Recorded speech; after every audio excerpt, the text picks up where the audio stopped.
ఆ తండ్రి auto driver, తల్లి ఆ ఇంట్లో ఈ ఇంట్లో ఆయా పని చేస్తుంది, ఆయా పని. వాళ్ళకిద్దరు పిల్లలు, కూతురు చిన్న వయసులో షుగర్ వచ్చేసింది.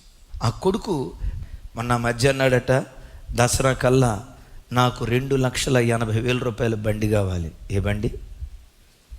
ఒరే, మీ నాన్న తొలి ఆటో ఖరీదే ఇంతరా, నీ సుఖాల కోసం 2,80,000 బండి మేము ఎక్కడి నుంచి తీసుకొచ్చేవరా? నాకు 2,80,000 బండి కావాలా? అరే మనకి ఎక్కడి నుంచి వస్తారా? ఇదిగో డెడ్ లైన్ పెడుతున్నా, రేపు దసరా కల్లా మీరు నాకు బండి కొనికపోతే నేను చచ్చిపోతా. చూడండి, నేను చచ్చిపోతా అన్నాడు. ఒరే, కొనిచ్చే స్తోమత లేదురా, ఎట్లా? మా వల్ల కాదురా, దండం పెడితే మీరు దసరా కల్లా నన్ను కొనికపోతే నేను చచ్చిపోతా. రోజు బెదిరించేవాడట, ఇదిగో మందు బాటిల్ తెచ్చుకున్నా, ఇదిగో ఉరేసుకున్నా, అదిగో అది తెచ్చుకున్నా, నేను చచ్చిపోతానని తల్లిదండ్రులను బెదిరిస్తే గతి లేక మీలాంటి డబ్బున్న వాళ్ళు ఎవరి దగ్గర ఒక 50,000 భయానా తీసుకొచ్చి ఆ భయానా ఇచ్చి 2,80,000 బండి నెల ఇన్స్టాల్మెంట్ మీద కట్టుకుందామని తీసుకొచ్చారట. బండి కొన్న 3వ రోజే, బండి కొనకపోతే నేను చచ్చిపోతాను అన్నాడు కదా, బండి కొన్న 3వ రోజే ఆ బండి తోలుకుంటూ వేగంగా వెళ్ళి ఆ బండి మీదే అక్కడికక్కడ చచ్చిపోయాడు.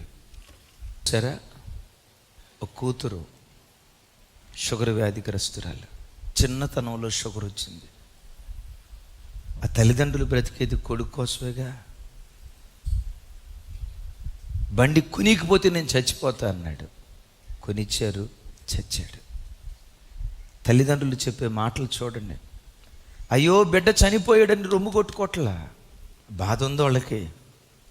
ఒక్క మాట వినలేదయ్యా, చెప్పిన మాట ఒక్కడు లోబడేవాడు కాదయ్యా, వాడు లోబని తనమే వాడి మరణానికి కారణమందని తల్లి మాట్లాడుతుంది. ఆ మాట యవన బిడ్డలారా, ఒకసారి నా వైపు చూడండి.